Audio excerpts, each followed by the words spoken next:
Have mercy upon me, O Lord, for I am in trouble. Mine eye is consumed with grief, yea, my soul and my belly. Psalm 31:9. The tone shifts, and celebration gives way to lamentation. David moves from praising God's past deliverance to pleading for present help. The same David who just declared, "I will be glad and rejoice," now cries for divine mercy. The phrase, "have mercy upon me," means be gracious.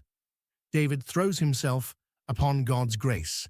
No claims of personal righteousness appear, and he attempts no bargaining with the Lord. In this passage, we have raw need meeting divine grace. "For I am in trouble," states the reason. The word means distress, adversity, or anguish. David doesn't hide his condition. Scripture never encourages us to fake our strength.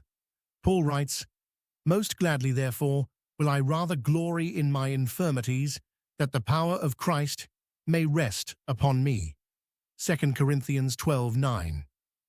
"Mine eye is consumed with grief" describes the physical effects of David's emotional pain. Grief ages the body and dims the eyes.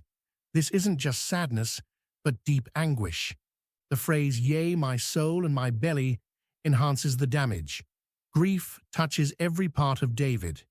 It affects his eye, perception, his soul, emotions, and his belly, physical being. The word belly refers to the innermost parts. Nothing escapes sorrow's reach. Job knew this consuming grief. "My days are swifter than a weaver's shuttle, and are spent without hope. O remember that my life is wind. Mine eye shall no more see good." Job 7:6-7. "My life is spent with grief, and my years with sighing.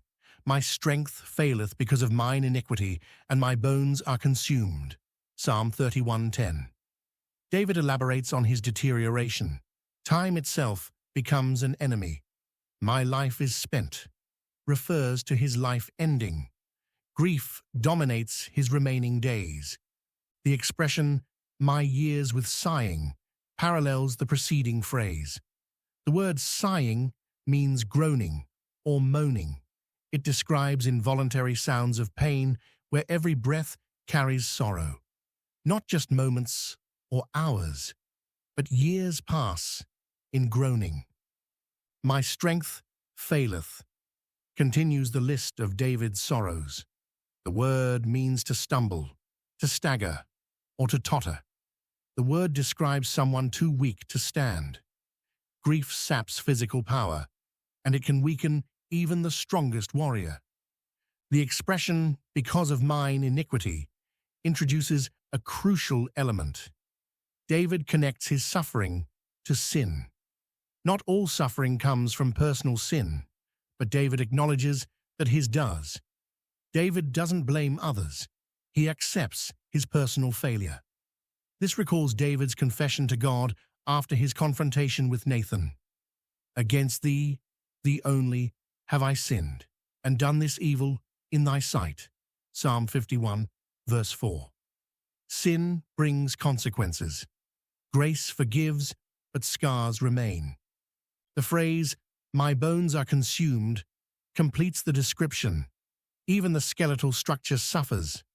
Consumed here means to become weak or clouded. The structure of David's entire life crumbles. Hezekiah experienced similar physical decay during his illness. Affliction can reach the deepest structures of a person's life. This passage reveals three truths about suffering. First, grief affects the whole person, including body, soul, and spirit. Second, time intensifies rather than heals some wounds without God's intervention. Third, acknowledging sin's role in suffering opens the door to restoration. Also, three applications emerge from this passage. First, believers must bring their troubles before God without pretense. Second, the physical symptoms of grief deserve spiritual attention, not just medical treatment. Third, confession of sin remains essential for complete healing.